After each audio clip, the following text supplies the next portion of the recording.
This video is in response to Alex Dowsett's video, which you can see up here, in which he was talking about how he was struggling with his pedal stroke, getting a bit of a dead spot at the bottom.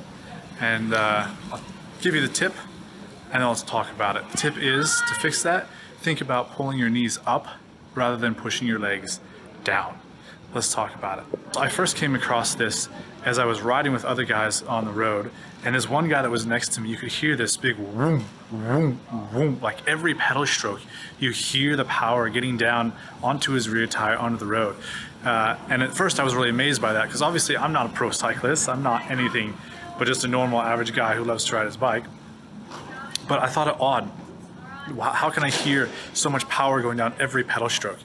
And that's when I started thinking more deeply about it and realized that I think the reason he has so much power going down on his downstroke is that he's losing power on his upstroke. The resistance of his foot coming up is actually creating a surge of power as he goes back down. When we don't lift our knee, it's going to cause us to throw this foot up and over.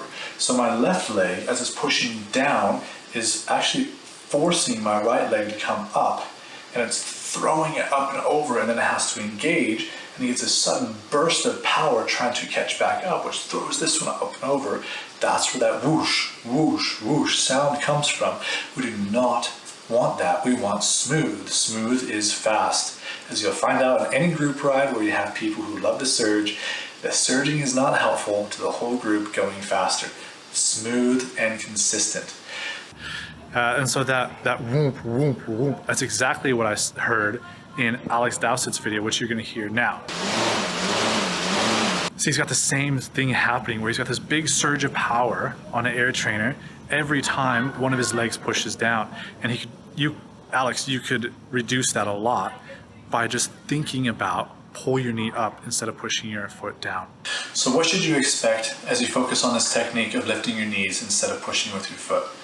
Well, what I experienced was that the first time I did it, it almost felt like I was floating on my bike, that my downstrokes of my pedal became easier, it felt, and I started going faster.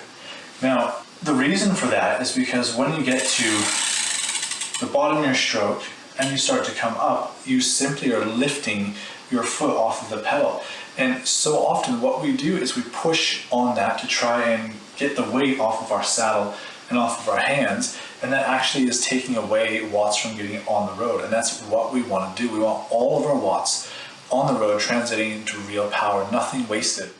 One way you can test this to see if you need to work on this is to, when you're out riding, to take a moment and pull your feet out of the pedals.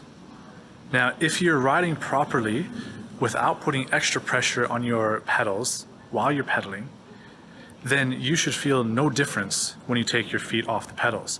But my thought is you're gonna feel a lot different as soon as you take your feet off the pedals. You're gonna feel a whole lot of pressure in your hands and a whole lot of pressure on your bum that you're not used to. It's gonna feel really uncomfortable. And that's because you're using your feet to keep the weight off of the saddle.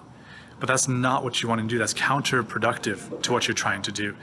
You're trying to get as much power into your pedals as you can. But if you're using the pedals to keep you up, then you're definitely putting resistance on the upstroke with your trailing leg.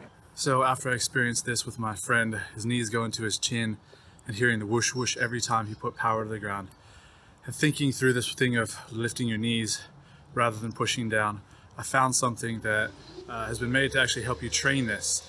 It's called power cranks. And what it does is it has both sides of the crank actually are independent of each other. So your left leg will not move unless you pick it up and move it over and spin it. Just kind of like the same idea as doing single leg exercises, except for your crank is just single leg all the time. You have to move them and lift them up to be able to get it on the next rotation. And that's training your hip flexor muscles to actually pull up. And then it's also engaging your hamstrings on the downstroke. So it's training this motion that I'm talking about. I noticed an increase of 1 to 2K without actually doing any more effort at all, just by simply pulling my knees up instead of pushing my feet down. So what should you expect with this? Well, the first thing is that you're going to become actually more tired by doing this. Even though you're using less energy, you're gonna get more tired. You're gonna get winded a lot faster. Why? Why is that if I'm using less energy? The reason is because you're not actually used to using your muscles in this way. By lifting with your knees, you're actually going to start engaging your hamstrings a lot more than you ever have before. And because you've not done that, they're not used to putting out output and power while you're riding your bike. It's going to cause you to use more oxygen. And that's the first thing that I started finding out when I started doing this, is I started, even though I was using less power, it was this weird thing. I started breathing harder, quicker. Eventually I realized it's because I'm just not used to doing that with those muscles. So that's the first thing. Don't be afraid of that. Don't feel like, oh, that's causing me to use more energy. It's worthless. No, that has to happen. That has to happen for you to be able to go faster.